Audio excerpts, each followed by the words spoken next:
Hello, hello. Welcome back to the podcast. I'm your host, Bruno. I'm here this week with Paul, and we have Scott back on the show. How you doing, guys? What's up? Salutations.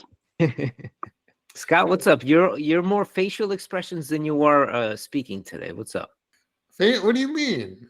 I've been listening to our pre-conversations, and I think the biggest trouble is I've been waiting all this time to join an episode, but my calendar has not let me into our recording sessions. I've been waiting and waiting and waiting to join, but it worked this time. You let me in.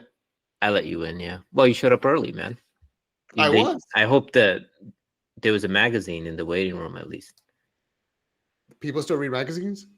Yeah, I think so. Okay. This week we're gonna go into what are we getting into? We're getting into Titan, deep dive into Titan, the OceanGate disaster Netflix documentary, and we'll dip our toes into the Discovery documentary that released a month ago on Max as well. They both cover kind of the same thing. But it's been a minute, Scott. What's the word? How you been? Doing good. There was quite a bit of live things going on, Scott goes right into television-wise. business. Well, aren't we here to talk business? Sure. No, a lot of things have been, there a couple of weeks ago. I'm not going to dive into them. We had there was the Tony Awards that were on, so that was one night, and then they had the first Broadway show that was broadcast on CNN. Wait, what? There was a Broadway show broadcast on CNN. What are they doing with their programming over there? Shouldn't they be covering the riots or the? Well, they took time away from the riots to cover a Broadway show. That's nice. They did. It was George Clooney. It was the George Clooney second show. to last night. They did George Clooney's Good Night and Good Luck. They did a Saturday live broadcast they kept on saying 20 cameras, 20 cameras, 20 cameras. And it was live from beginning to end, directly from the theater. And Pamela Brown did a pre-show out front of the theater. And then the next day was the Tony Awards. I thought that was a HBO Max thing because I did see the ad for that. The banner for the George Clooney Broadway show on Max. I didn't realize they're actually broadcasting it on the network. Okay. I don't watch the Tonys. I don't musicals. I run away from musicals. It's just the one thing I just can't get into. That's okay. It's not for everybody. It's not. Cool. Paul, what's the deal? Paul, you're having like some IT issue. You're like all over. What's going on? It's like stuff on my desk is like falling over. I'm trying to stop it from like hitting the ground. Aren't there people? Don't you have assistants to help you to make sure your whole recording studio is all perfectly organized and it doesn't self-destruct in the middle of recording? Scott, you got to send him your guy. Yeah, unfortunately, I do not. It is a one-man show over here. Everything tumbles around me. I did talk about Broadway shows. I did recently, a couple weeks ago, was chaperone on a class trip, and I got to see Aladdin on Broadway, which is pretty cool. Oh, sick! Yeah, how was that? Aladdin was good. They do like a fantastic job. We saw it before. My daughter was in a play, and she was playing the genie, so we went down like. Wait, your daughter was playing the genie? In her school play. So we went down a couple of years ago and went to go see Aladdin. But it was different because we sat like up front, and this time we sat up higher. So you could see what's going on, how they pop up through the stage. So kind of like behind the scenes, being up higher and seeing it from a different perspective was pretty cool. That's awesome. I haven't been to a Broadway show since, oh my God, I went to a Broadway show right when COVID broke out because I got some free tickets, and I had a coughing fit that day too. Now, I didn't have COVID, but everyone around me was really nervous because the virus had just kind of broken out. Yes, there was a time where you were allowed to cough and not be majorly sick. But yeah, times are changing. Sometimes you just have that little itch back there, you know? Yes. What show was it? North something. North something. Yeah. It was not a musical. North. I'm Oh. googling Broadway show I North. love going down there around like Christmas time and going to see the tree and seeing a show. Was it Everything called? down there, Times Square. Was it called North the musical? It was not. I don't know what it was. It was good. Anyway, I okay. enjoyed You it. know what else I saw down there that was amazing? Back to the Future before it closed out. I took my mom to go Oh, see it. Oh my gosh, Back to the Future was fantastic. how do they pull off the car scene when he like speeds up with the plutonium? It's pretty cool because the background kind of like you're zooming through time, and it's just like the car's turning. Like they have like a circular, apparatus on stage that turns the car around. Don't give up But you don't give up the secret. But oh my gosh, at the end, like the car actually flies off because then he's like, "Where we're going, we don't need roads." That line, Yeah, yeah. and it lifts up and it comes over the crowd. It's like insane. It was a really, really good show. I'm glad I caught it before it ended. I always regretted missing the Spider-Man one, Turn Off the Lights. That was Oh yeah. that was a train wreck of itself. Yeah, but I mean, just to experience it would have been cool. But Hmm. I missed that one. That was one of the few that Bono had the opportunity to do a Broadway show. Yeah. The one I saw is called Girl from North Country. It actually Oh opened yes. March 5th, 2020, right as COVID was hitting.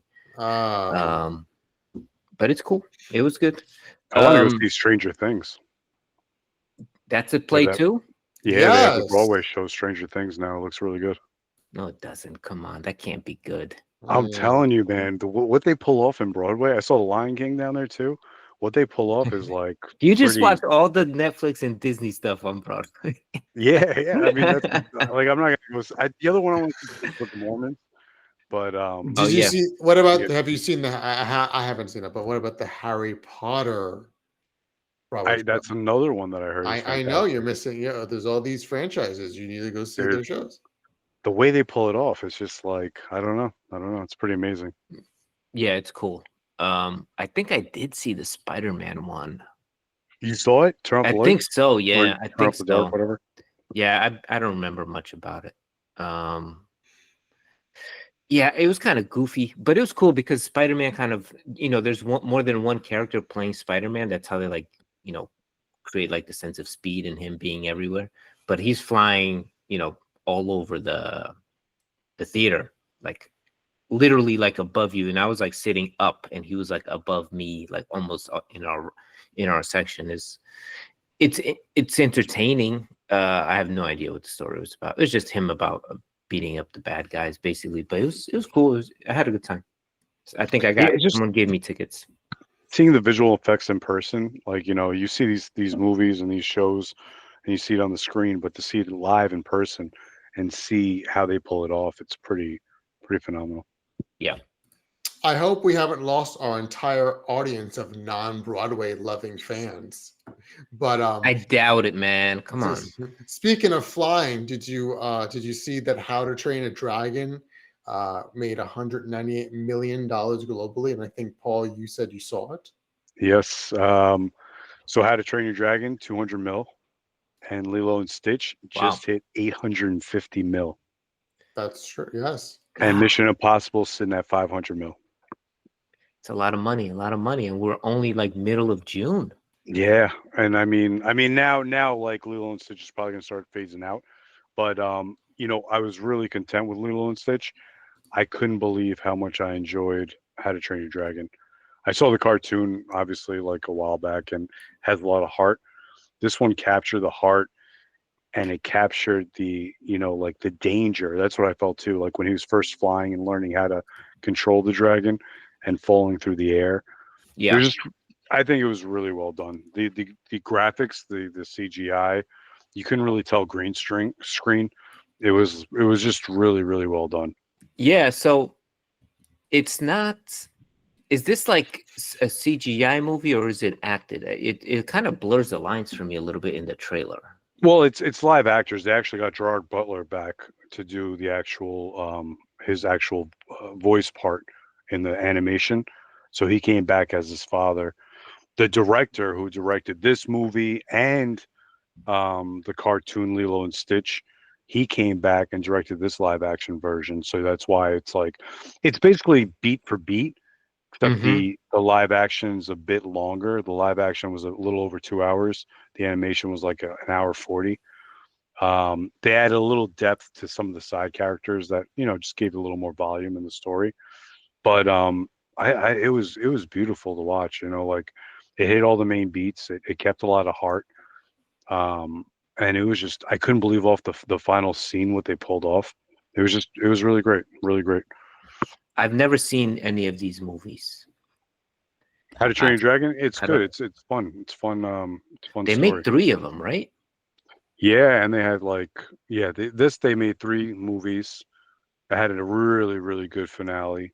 And now I think they're already in the pre-production of How to Train Your Dragon 2. So Oh, I'm this is sure. this is Yeah. already making money. This already you know broke its budget. So it's at 200 million already. I saw Ballerina too. If you're a John Wick fan, definitely a good watch. I never really like. I'm not a diehard John Wick. I enjoyed the movies, but if you love those movies, he was in it. Keanu Reeves was in it. Like not too much, not too It's just little. like for like 5 Good amount. minutes, right? Yeah, but it was a good amount. It was a good amount. Okay. He was dripped through the movie.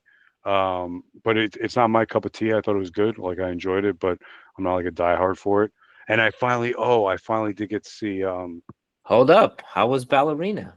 It was like again, like I think it was okay. It was enjoyable. I What don't was like. the story like? She's like a pupil of his, or No, no, she? no, no. She's got her own story. Okay, He's like in his world where he's the boogeyman, and he appears throughout like the training center she's at, and then I like he see. has a connection. And he comes back later on. She has like I don't want to ruin the story, but let's just say he's pulled back into the story later on, and they meet up. But again, he's dragged in Okay, like not a lot, but just enough. You know what I mean? And she handles Anna Dharma's like she handles her own. Like she's pretty badass in this, and the story is good. Um, I didn't, like, and this just gives more credence to like the Lilo and Stitch, the little girl actor who played Lilo. She was mm-hmm. phenomenal. She was amazing in that, right?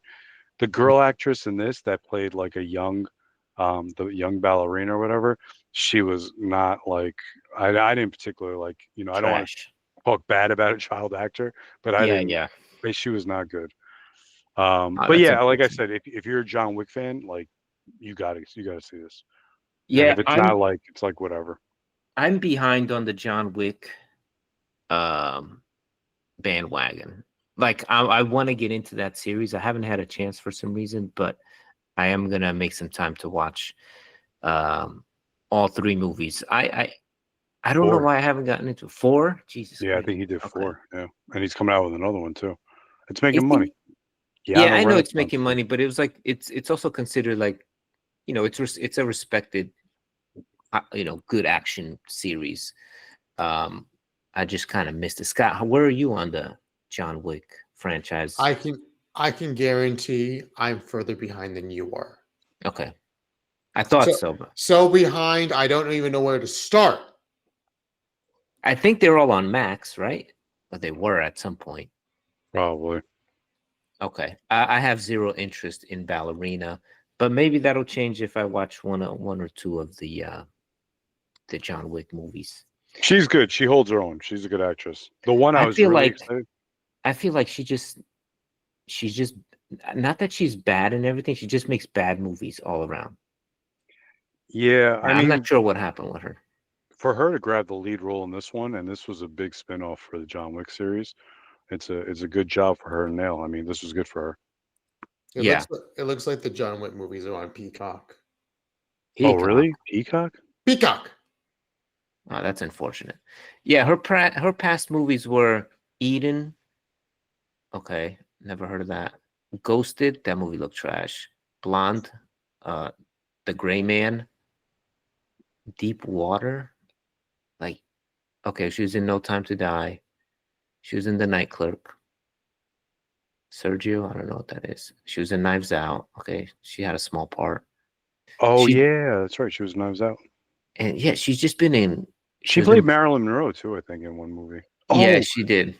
And She was she in was Blade in Knock Runner. Knock with Keanu Reeves too back in the day. Okay, yeah, she was. She was good She in that has too. not had the career that I thought she was gonna have. I don't know why. Maybe I think she's not a she's good still actress. young though. Yeah, she's 37, dog. Oh, really? Mm-hmm. Oh, damn. Time Oh, yeah. flies, man. Yeah, it does.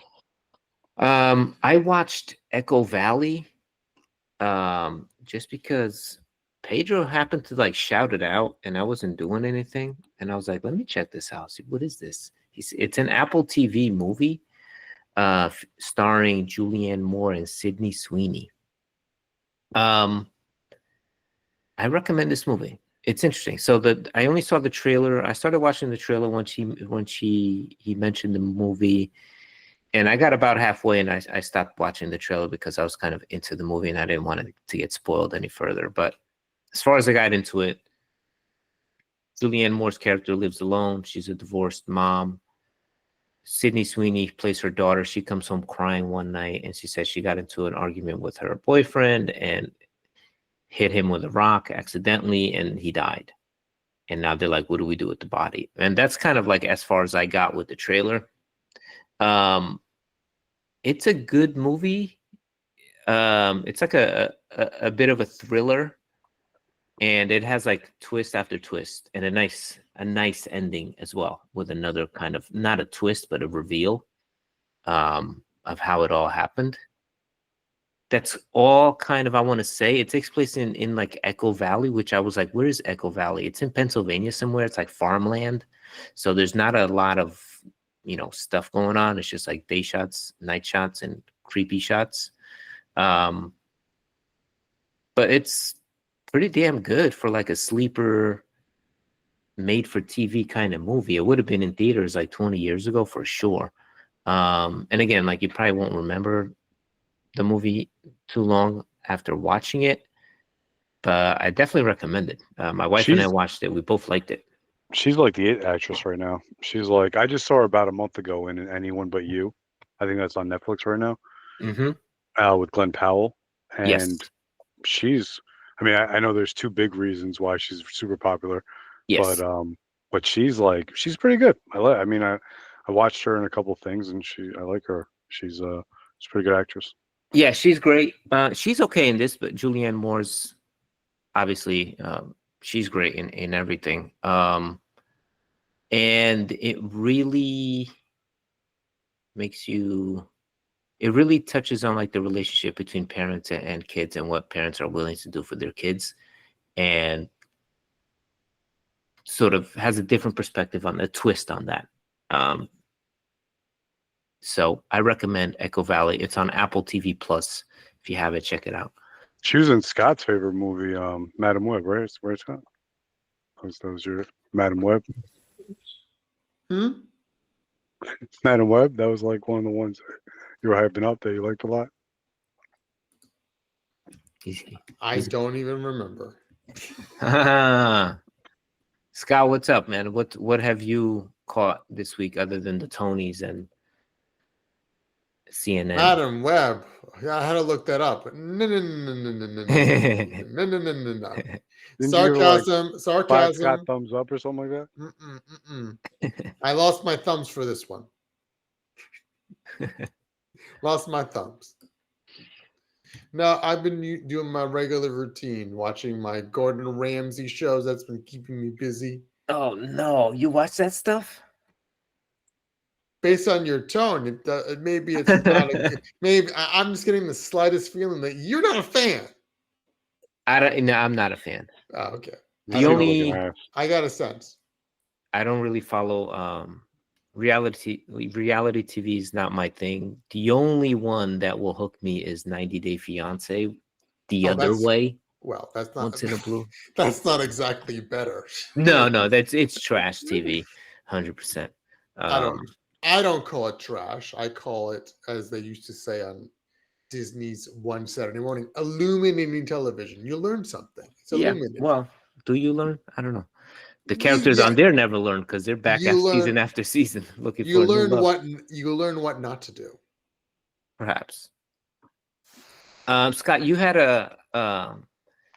some news for the listeners here with a bit of urgency Well, concerning we- some programming that they might miss out on.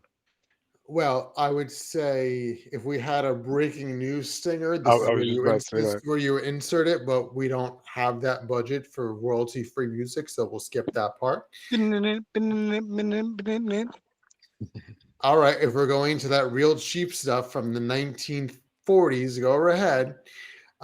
We have quite a few shows that are going to be leaving Netflix starting on July 3rd. These are the departure dates. Hold on. Just give us like the top 3.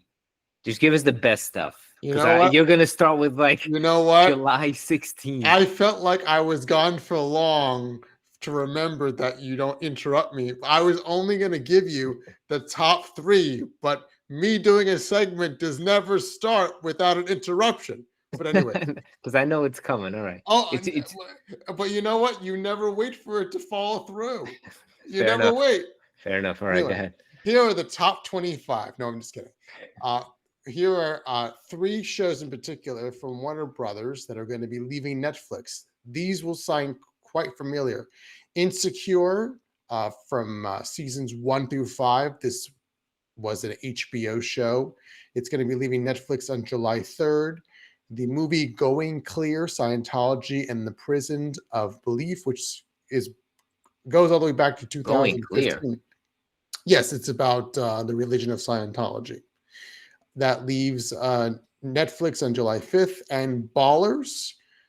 That's the series with Dwayne Johnson, with being a baller. a sports agent, athletic agent. That's seasons 1 through 5. That's going to leave Netflix on August 15th.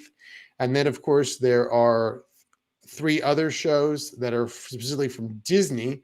The Wonder Years, July 1st, 2025. This Is Us, which you would think that was an NBC show, but that was actually produced by Disney for NBC Universal. That's leaving Netflix on July 8th. And My Wife and Kids, that's the comedy series. My Wife and Kids, that's going to be leaving. Is that with Damon August. Wayans? That's the series with Damon Wayans. Very funny show from the early 2000s. There's quite a few other shows, but I'm not going to get into those as we get closer. So if you're trying to figure out what shows to binge, maybe one of those are ones you should choose before it leaves your opportunity to watch. Is there any one that you recommend? That I recommend, I would definitely watch Ballers. Okay. Really? Oh, I would have never expected. Why? Have you watched no. Ballers? nah. Yes, I watched. I actually, I not only did I watch it, I actually watched it when it was airing originally on HBO. Okay. Me too. I watched Ballers. I watched it to the end. I thought The Rock did a pretty good job. I liked how it got into the whole. He was like an agent, and one of his clients were a football player, and how it got into that into that world, and how he was trying to buy a team at the end of this series, and like, And he couldn't. yeah, it was. I liked it. It was a really good story. But I was Let's actually. give it away. That's couldn't. funny because I was actually going to recommend out of all of them, Ballers is a good one. And Going Clear in Scientology terms, not only is it the title, means freeing oneself from subconscious memories of past trauma. That's what the Scientologists believe Going Clear is. Oh, that's deep. Is that where they electrocute you? or you got to pay to level up. What is it? 17 grand for the next seed to Zion or some shit? Let's just say watch the documentary and you can learn all about what Scientology is perceived to be, and you can leave it to your own opinions. But I used to watch Ballers every week. It was appointment television on Sunday nights. So now you can binge it all in 1 or 2, 3 days. And Yeah, it's definitely should still, watch. I'm pretty sure it's still on HBO. Unless, You mean I'm unless not David Zaslav just canned it, but it should be on HBO. That's an HBO series. Okay. I just want to shout out quickly, as Scott sees if that's on HBO or not. Department Q. I was right. The show's the shit. The show is really good. Like, it keeps being good. Paul, I know you're a few episodes ahead of me, but how are you liking it? Right now it's plateauing for me. It's not Okay. like, it's not losing quality or like getting better. It's just right now it's like kind of plateauing it. But it's good. I want to see what the finale is. Yeah. This will be something I watch till the end. Yeah, same. You know what happens with me sometimes, and you mentioned like me recommending and watching Government Cheese and then not finishing it. This is one of those shows that like 2 or 3 days can go by and I'm like, oh, I got to go back and watch Department Q. And a lot of shows for me, that doesn't happen. Like if I fall off for more than 2 days, it's gone. Yeah, yeah. Um, I've so, taken a break. I was in a good rhythm watching it, and I took a break because I started rewatching 28 Days Later, and I just mm, finished that, and I'm gonna watch 20 Weeks Later to get ready for this week's release of 28 Years Later. yeah, I might buy my tickets ahead of time. Scott, any chance you can hit the theaters this weekend to watch 28 Years Later? Think about it. What? Let me know. Let me know in the comments. Hold on. What's a theater? It's been that long. Yes.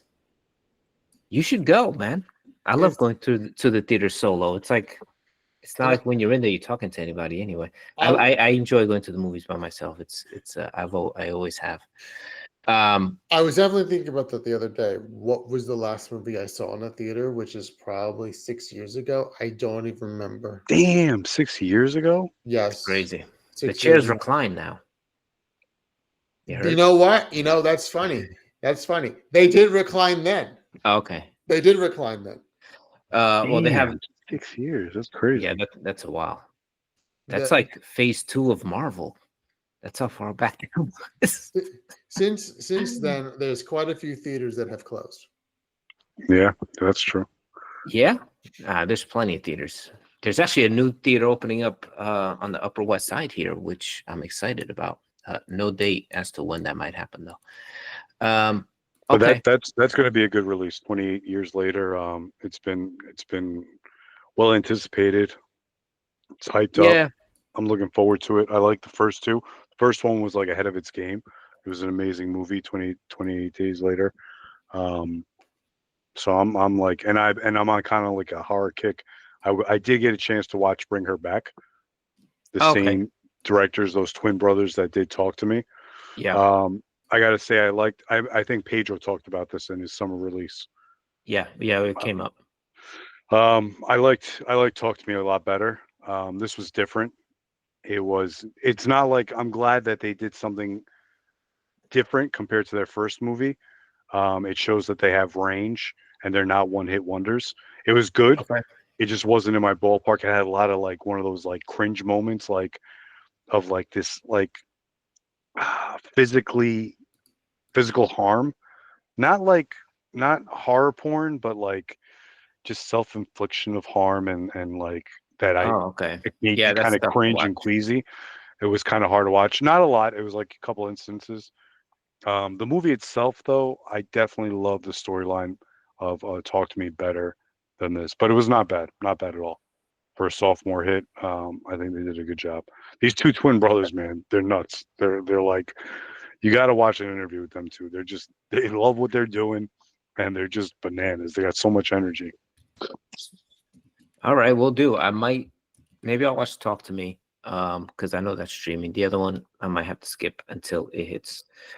It's nice to see like original content. These are original ideas that they're kicking out there. You know what I mean? Yeah. Like, sure, some things talking about possession, some things talking about cults or whatever. It's been done before, but on this original aspect for these two movies, their ideas were pretty like really original, and like it was cool concepts. But definitely Talk to Me. I enjoyed a lot more than Bring Her Back. Okay. All right, let's move on to main topic today. The Titan, the OceanGate disaster. Do you guys remember this story? I think it was 2023 when it happened. Scott, you probably know.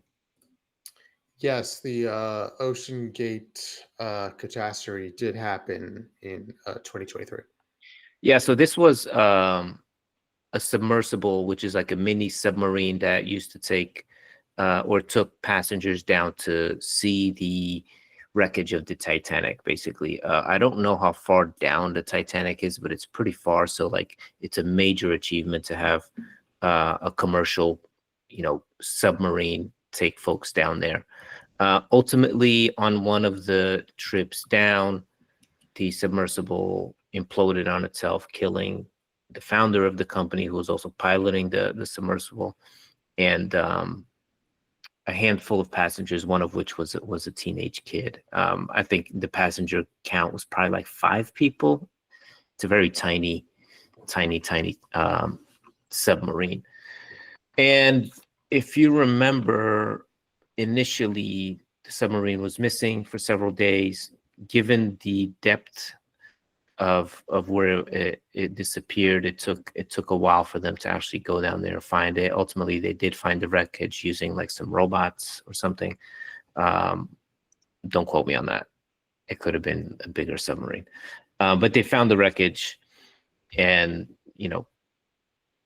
there's been a lot going on since then, including hearings and people coming forward expressing, talking about their experience working for OceanGate, who is the company. And what's the guy's name? Stockton Rush, who was the CEO of this company. He was kind of, he was kind of described as like, he wanted to be an Elon Musk. He wanted to be like a Zuckerberg, or what's that guy? The guy from Amazon. He wanted to be recognized and remembered as on the same level that those guys are, for his sort of like deep sea diving with these submersibles. But a BSD, as he would say. Yeah, a BSD. If you watch the doc, you know the reference. So what happened was, this shit happened. Like every news cycle, everybody forgot about it and moved on. But recently, Discovery came out with a documentary called Implosion, and now 2 weeks later, Netflix came out with another documentary called Titan. Both kind of telling the same story, but slightly different points of views and perspectives and interviews. And I watched the Discovery one first a few weeks back. I was super hooked. I don't even know. It just got me. I was so interested. And then I watched the Netflix one, and I liked that one as well. What did your initial thoughts, Scott? I watched, I guess we'll briefly compare them both. I watched the Discovery. Well, just give me your thoughts. Yeah. We don't. I watched the Discovery one first, and I was actually surprised on how good it was. I think it helped that it was also a BBC co-production.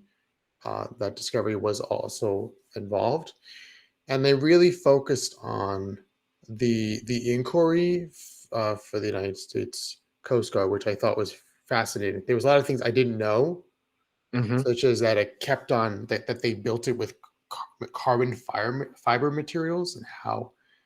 Well, that was one of the first points of contention that came out. Yeah, which I didn't realize that was because so much of the recovery was mentioned, and I remember in the Netflix doc, is that all of the networks had this countdown because apparently there was enough air inside of the Titan that it would last for 18 hours. So they were counting down like, oh, we may be able to find them. There's 17 hours, and it would be on the entire time. Hold on. Yes. You're getting into like after the crash and the search. No, I'm saying that's what that was the narrative when it was search and rescue. Okay. The documentary really exposed, going back, what led to such a disaster to occur. Yes. Paul, what did you think? I know you only watched the Netflix one. What was your sort of just like high level takeaway? We'll go into details in a bit. Well, first of all, 12,500 feet. That's about 2.4 miles. That's how deep it is. Ooh. So to do that first time ever with carbon fiber is a huge, because nobody was using carbon fiber. Like they talked about the elements they were using. That's stupid. Yeah, and there was a reason. Yeah. There was a reason for it. Yes, I think so. But what I remember about that whole thing was the PlayStation remote. right? Yo, I was about to bring Remember that that? up. I was like, Yeah. is this guy with a PS3? That was like I remember seeing that like when they were talking about the disaster and them missing and them looking for them, and they showed the picture of him and they were like he's piloting it with a PS remote. And I remember like I hate to look back on it now. There was the humor about like they were making fun of like the constant disconnect of the Bluetooth with the PlayStation remote. And they were like, so maybe that's why they disconnected or whatever. But I remember the PlayStation remote being like a point of hot topic. Really? Okay, I don't remember that. But I laughed when I saw the PS3 remote. But I was also like, yeah, it's just like a Bluetooth controller. You can connect it to any kind of Bluetooth device and use it. But I did think it was silly. I'm like, it feels homemade. In the context of like He built this thing in his garage. like a multi-million-dollar, or I don't know how much they spent on it at that point, multi-million-dollar sub using a PlayStation 3 remote control. You know what I mean? It's a little It just silly, yeah. sounded outrageous. Yeah, yeah, yeah. I thought the doc was really well done. I saw, like you said, I only saw the Netflix one. It was eye-opening. Like the things that they uncovered and that they Yep. discussed was, oh my gosh. Yeah, a lot of. Let me pull up my notes because I take notes when I watch stuff for the podcast. Pull it up. You know Pull how it I up. do. Just like a couple of like crazy things. Number one is like if you're rich, you can get away with stuff for a long time. A long time. This whole idea of they couldn't have passengers legally because it was a huge liability. I think it was also legal in some way. So they just called them mission specialists, and then Yeah. they give them these like Right. little bullshit jobs, like Mission screw in specialist. this thing, plug in and recharge the PS3 controller. They gave them like these jobs. PS3 controller jockey. But they would give them these jobs so that I guess when it was under sort of federal or regulatory review, it all looked very kosher. And that was like a huge, huge red flag. It was legal protection. So by Right. calling them mission specialists, the classification worked around U.S. legislation, where if there was a liability because they were considered employees or workers or crew, the liability that the company would face upon death or whatever they'd be highly protected. I understand. Okay. So that's like one of the things, there was also, you alluded to this, the carbon fiber build of this thing, which was, I guess, the further down you go, the more stress obviously gets put on the material.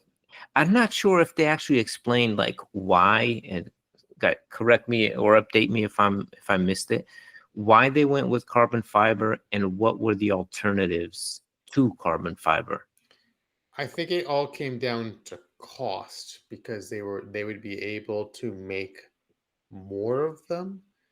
But not only was it bad that they were using carbon fiber, they also weren't storing it properly. They were keeping it in cold climates and they were not bringing it inside. So it was any type of breaking apart of the carbon fibers was happening faster than it would normally. Right. Because you're the talking water, about like the ultimate. That was like the last straw, basically. Yeah. So they had done several dives. They did one dive, and every time it dives, the threads of the carbon fiber begin to break apart, and then they had this like little noise detector that would sort of track every time the threads or the fibers would begin breaking. But it was I think dive 80 was the one that went right when they were about to hit surface. It was a huge loud bang, and they allude to that bang in the Netflix doc, but in the other documentary, you actually hear it because one of the guys that was on board is doing the interviews, and they have the audio as well. It's insanely loud. A significant incident occurred on Yeah. dive 80. Yeah, and then with those noise instruments, every after that large occurrence, the dives, you could always see that the noise is there, meaning like they were explaining it. Once you hear a crack, you're like, okay, maybe some things are settling. But if you hear consistency of cracks, noise accumulation, then that means it's still consistently cracking. That's going to Yeah. be a structure failure. And they use carbon fiber because of the weight and strength ratio. And it was cost effective because it used less fuel because it weighed so much less, but it was I see. strong. But like Scott was saying, you're not supposed to leave it out in the cold. So as the water penetrated the carbon fiber, when the water froze and crystallized, it was breaking the carbon fiber from within, Right. weakening the structure even more. And these guys didn't want to spend the money of shipping it back. So they left it on the freezing temperatures where it specifically said, don't leave it, Like ever. below Don't freezing. ever let it freeze. And you say they left it. It's just Stockton Stockton, yeah. Rush. It's literally him, because by the end of this, it's everybody against him. And he's basically just firing anybody that agrees with him. But yeah, so after this big loud noise that indicated, a big break in the system, the season was basically over. So they had to store this thing. And he just put that thing in a parking lot, literally a parking lot in, I don't know, like where 18-wheelers leave, trucks are parked, and for several months. So by the time they did the next round, it was basically a wrap. It was like treated like a boat, but a boat doesn't go underwater. It sits on the water. It's a little Yeah. I thought, and Paul, this is why I recommend you to watch the other documentary. This TV show host, Josh Gates, went to meet Stockton and went on the submersible to do as like part of the show. He did like these adventure thrill seeker kind of shows. So he featured Rush on his show. And so we have all the footage from the show and him talking to Rush on the show as well. But they have a planned dive. The whole system fails. Like they lose power inside. Ultimately, they get it back. They come back to the surface. They have to cancel the dive. And after he spends all this time with Stockton Rush, he goes back to his TV producers and his boss, and he's like, I have a huge, terrible feeling about this. We cannot air this episode and promote this guy in his program. So I'm sorry we had to spend the money, but I urge you to cancel the episode. And they did. They never aired it because he said something like, he alluded to, there was a comment that Stockton Rush made where he alluded to the only thing that matters is that we go down. That's above all health and safety. He kind of said that offhand, but it terrified the host of this TV show. He's like, okay, get me off this freaking submersible. Well, you said before, he was talking about how you get away with stuff if you have money, right? Yeah. And every time a problem came up, that was so terrifying when he was like, well, if we come into that issue, I'm just going to buy a congressman to handle it, right? That's insane. Or in the case arrogant of this guy, David Lockridge, who he was the original pilot, and then he did a full inspection on the submersible. He presented it to Stockton, and he basically fired him for bringing up all these issues. And it's crazy that they have the audio recording of that conversation, because he basically is like, we have to let you go. We have no choice. It's the leadership tree. As the documentary went on, these people are being crossed out. Yeah. And it's insane. If you didn't agree with him, or if you brought up some kind of problems dealing with the sub or issues, you're gone. You're gone, and he'll just put a yes man Yeah. in your spot. And that to engineer the point, was definitely a yes man. Which one? The one that refused to ride in the sub was okay with everything going on, because he was see, I think the phrase that Stockton said that scared the shit out of him was Stockton's yeah, I don't mind spending $50,000 to ruin someone's life. Oh, that guy, yeah. Yeah, and he kept going back to that. Yeah. When he fired Lockridge, he made that accountant woman the pilot. And she was like, I'm out. She's like, I got a CPA. I don't got a pilot's license. And he was like, no, we're making this whole big movement because we want to get a female face out in the front of the company. You're going to be our new pilot. And she's like, I'm balancing the books over here. I got a CPA. I'm not. And she was like, that's why I updated my LinkedIn and I'm out. Yeah, so she quit right then and there. He tried to play the woke card on her, we're going to be the first company with a woman pilot. She's like, nah, dude. I write checks. I don't do Right then and there, I knew something was wrong. Yeah, no shit. this. Yeah, a Oh, lot and of the lawyer saying the whole thing about mission specialists, killing crew is less problematic than killing passengers. yeah, Ain't that insane? that's crazy. Like, I thought it was interesting too that they had, they had like the scale, the smaller model that they kept testing, and it kept failing. And I think it was originally like a Boeing design, and I think Boeing was testing it, and it kept failing. They took it from Boeing. They continued testing and continued fail, but then they built the model anyway, even though it never passed any of the testing. So just like, they allude to like it was basically a cult at one point. Like everyone who was there believed 100% in this, and all the non-believers got rooted out. I Anyone feel who expressed any doubt.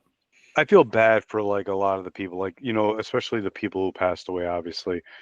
And I think Stockton Rush himself believed it in so wholeheartedly, because he really didn't think he was going to die. Obviously, he believed it. He was so arrogant that he believed that he was going to do it, and that was it. There was no failure. And like, and I just feel bad for these people because you go into something like this, right? You pay the money to go, and you think you're in capable hands. You think there's government regulation. You think you're covered, and you think, oh, cool, like I'm a mission specialist. Yeah, I'm not like just a customer. I'm a mission specialist, man. This is dope.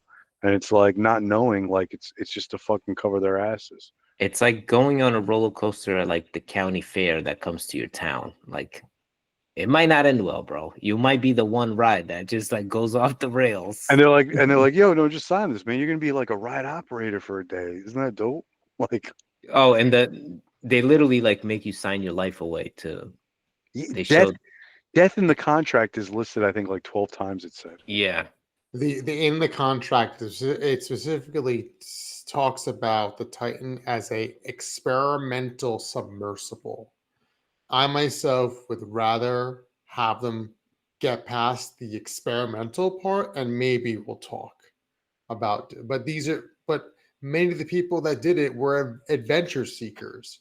They oh yeah, want they were all adventure seekers. they wanted to see the Titanic and be able to go, I just saw that.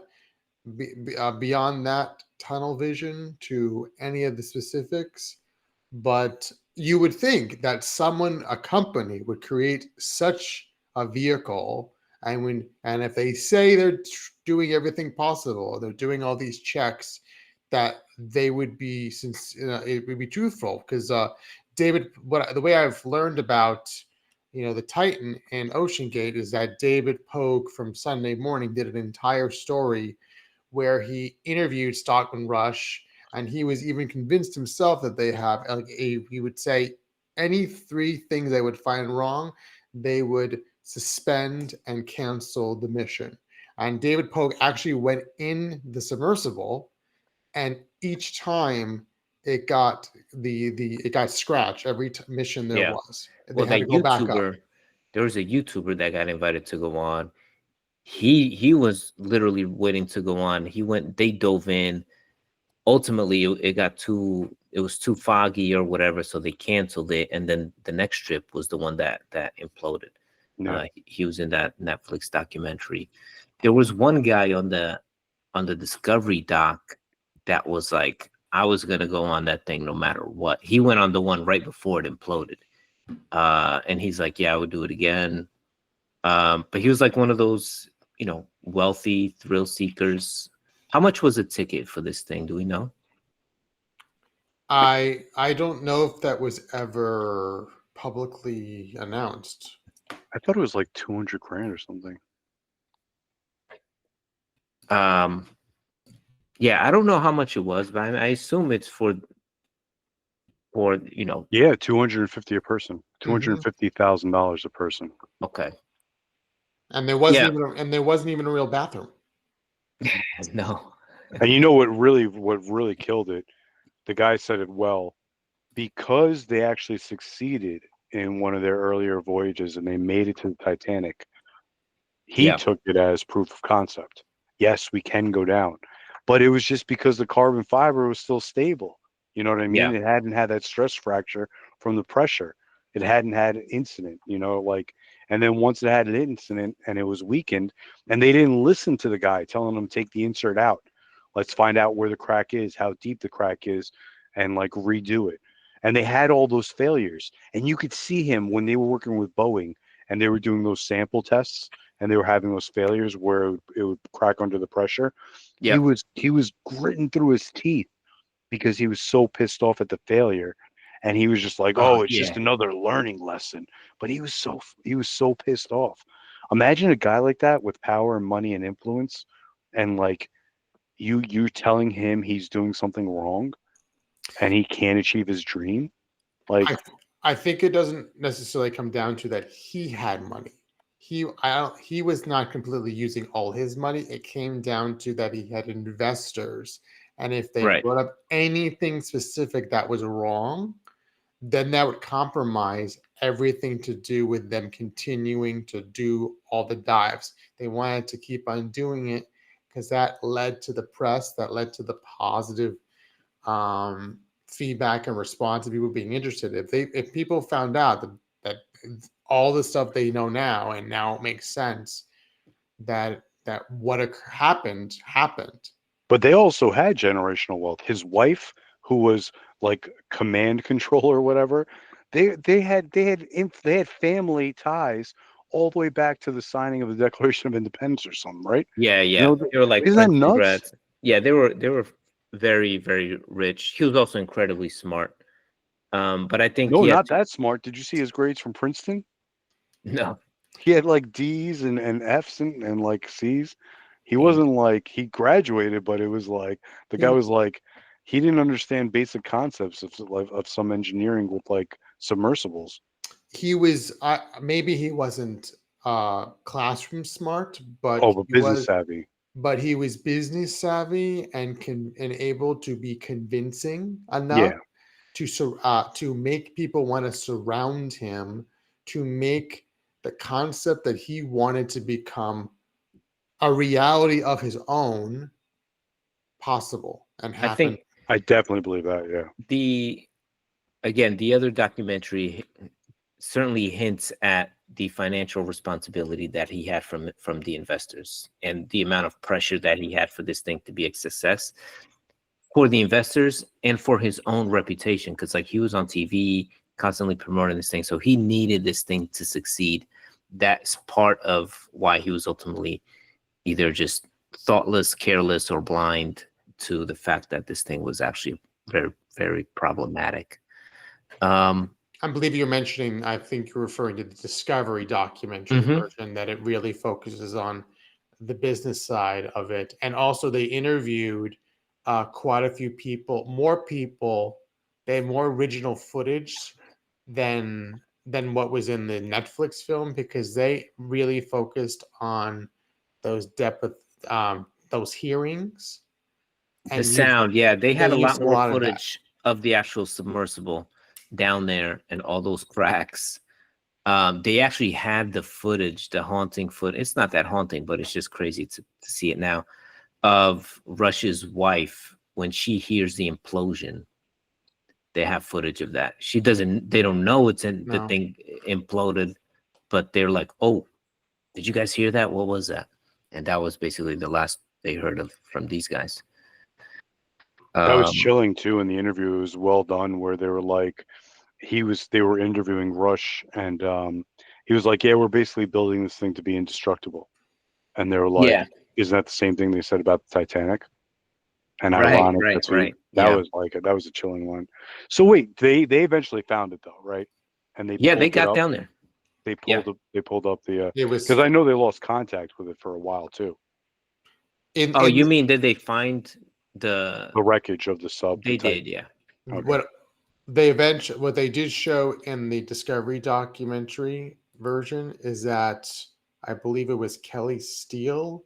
She was showing that they found a piece of Stockman Rush's They found vest. his They found his business card. And they found his business card, and they Damn. found a Titanic sticker or emblem, and that's all they found. Yeah, there was like a couple of things still intact. The rest was like just wreckage.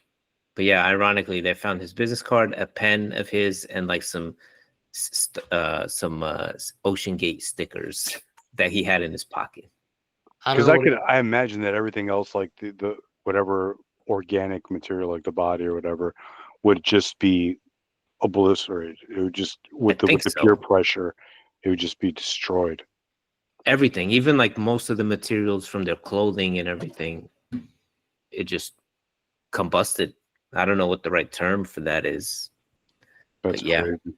I don't really know what the benefit of having. I guess there was a benefit of having those microphones, but if you're 3 to 4,000 feet down, it's not like you could just get out. Yeah, I think they that said it was route. like 2 hours to get out. To And they come up. thought, and they what was mentioned in the Discovery doc many times is that it was odd that the submersible was built the way it was. That most vehicles that are either submarines, you have a hatch or something that you open up from the top, and it was weird that it was on the side. No, you That- could not get out of this. You're literally screwed Oh, I in. know. No, that's what I mean. It was odd that the design was the way it was, that you were completely being screwed in, and there was no simpler way of Can't get out. getting out of it. Just Yeah. think about that. Like from an engineering standpoint, it's easier to build a craft to go to the moon than it is to go 3 miles into our ocean. Like, Yeah. isn't that insane? Like, just thinking about that like hurts. Like it's easier to build a spacecraft. Yeah, of course it's easy to go to space because there's no pressure surrounding you. Like, isn't that nuts? Yeah. There's that, and also you cannot predict what the currents of the water is going to be. Yeah, and I guess going to space is all about gas, fuel, and rocket power, right? The Just hope trajectory. just hope you don't blow up. You blow up all the time, but you kind of tweak it until you don't blow up. And it takes more time to go down in the water. This one, yeah, It this takes is more power. this. If there's no way on, you couldn't pay me $250,000 to go on this thing. I'm sure I would be claustrophobic and having a panic attack down there. Just the idea of like them locking me in, Yeah. I'm like, nah. I I've to seen me, the Titanic. I don't really know what the difference would be, because you're looking through a window. It's not like you can touch and the Titanic. It's like you could be watching it on a screen and having something go down there live, but I guess I saw it with my own two eyes through Yeah. glass, and I went through that whole journey. Yeah. Yeah, that's what it is. I think one guy described it. He described the feeling. He's like, "There's nothing like seeing it and hearing the sounds with your own eyes. Like, you can't sort of capture that otherwise." And in the other documentary, they allude to that too. Like, it's a huge flex just going down there, because how many people have done it? 3, No. 5, like, so yeah. That's nuts. Imagine James Cameron did this shit when he was doing the movie. He went down. I think he was the person who went down there the most. Yeah, he's an expert in this too. nuts. He came out and Mhm. he criticized these guys shortly after the Yes. crash. They interviewed him on Sunday morning about it on CBS, right after it happened. So That's just Yeah. his thoughts. James Cameron. But just as part of the documentary, both said that the Coast Guard Marine Board is expected. Well, the Netflix documentary said that the Coast Guard Marine Board has not completed their report, but the Discovery documentary did say that the Coast Guard Marine Board is expected to complete the report by the end of the year. And as far as criminal charges, there's not been filed charges in Nada. connection with the implosion and the loss of 5 lives at this point. Yeah, maybe we'll hear about it at some point. A good watch companion for this is actually James Cameron's The Abyss, which is also about a bunch of like marine biologists who go down to the depths of the ocean. I was going to say we got to flip the script and now do the space one, Apollo 13. They made it. Yeah, they made it, but like it was close too. Had They different almost, story. yeah, different ending, but Yeah. that's Okay. nuts, man. This is scary just to see what money and influence and power can get away with. It's scary. Indeed. Any closing thoughts, Scott? I would say definitely check out these documentaries because it really paints a picture of what went down, and also the big part of that, this happened in international waters, so there wasn't actually any country that was overseeing the compliance of this. Yeah. I mean, it made it even more complicated of doing an investigation because it came out of Canada, but now the U.S. is investigating as well. Yeah, it's a good story all around. Great investigation. A lot of great voices contributing to it who had like firsthand experience. People worked on it, were inside of it, dove on it. So I highly recommend it. It's just interesting stuff to that you wouldn't otherwise think about or consider. I thought you were going to say if someone actually go on a carbon fiber sub, call Skip. Oh, Skip, yeah. Stay out of the deep end. All right, guys, we'll leave it there. We'll see you next week. Hit us up in the comments, subscribe. Peace out. And also, we can probably talk about next time about me watching The Exorcist.